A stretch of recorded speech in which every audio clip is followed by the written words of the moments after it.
కోడలు తన ఇద్దరు పిల్లలకు అన్నం తినిపిస్తూ ఉంటే, నేను తినిపిస్తాను, పిల్లలకి నువ్వు వేరే పని చూసుకో అన్నది అత్తగారు. ల్యాప్టాప్లో ఆఫీస్ వర్క్ చేస్తూ పిల్లలను నిద్రపుచ్చుతున్న కోడల దగ్గరికి అత్తగారు వచ్చి, నువ్వు వర్క్ చేసుకోమ్మా, నేను పిల్లల్ని నిద్రపుచ్చుతాను అని పిల్లల్ని తీసుకొని వెళ్ళింది.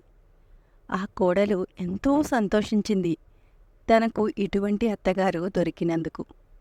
ఉదయం వంట పని పూర్తి చేసుకొని పిల్లల్ని స్కూల్కి రెడీ చేస్తున్నటువంటి కోడలు దగ్గరికి వచ్చిన అత్తగారు, నీకు ఆఫీస్కి టైం అవుతుంది కదా, నువ్వు రెడీగా, నేను పిల్లలను రెడీ చేస్తాను అన్నది. తన కోడలికి అవసరమైనటువంటి సమయాలలో అత్తగారు వెళ్ళి పిల్లలను చూసుకునేది.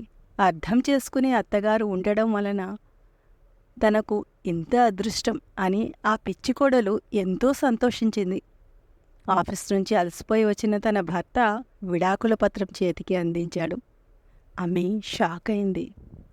ఎందుకు తనకు విడాకులు ఇవ్వాలనుకుంటున్నాడో తనకు అర్థం కాలేదు. అదే విషయాన్ని అడిగింది. మా అమ్మ నీకేం పని మనిషి కాదు, నువ్వు ఇంట్లో ఉన్నప్పుడు పిల్లల్ని అసలు పట్టించుకోవాలని లేదు.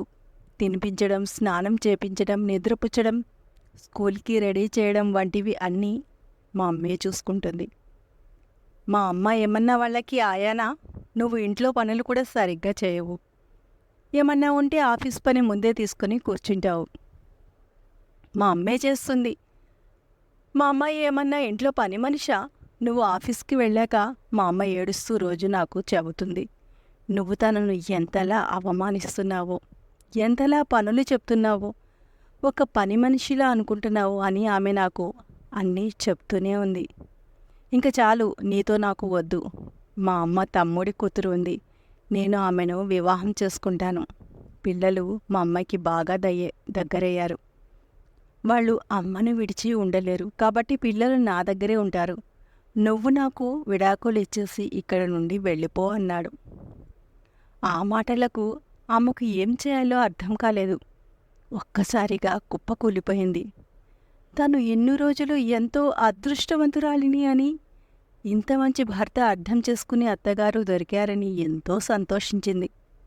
కానీ తన ముందు మంచిగా మాట్లాడుతూ నటిస్తూ పిల్లలను మెల్లిమెల్లిగా తన నుండి దూరం చేసి వెనకాల గోతులు తీస్తూ తన భర్తకి తన గురించి వ్యతిరేకంగా చెప్పడం, ఒక ప్లాన్ ప్రకారం తన అత్తగారు చేస్తున్నారని తను గ్రహించలేకపోయింది. ఇప్పుడు విడాకుల కోసం వారిద్దరూ కోర్టు చుట్టూ తిరుగుతున్నారు. ఆమె పోరాటం తన భర్త పిల్లలు తనకు కావాలి అని.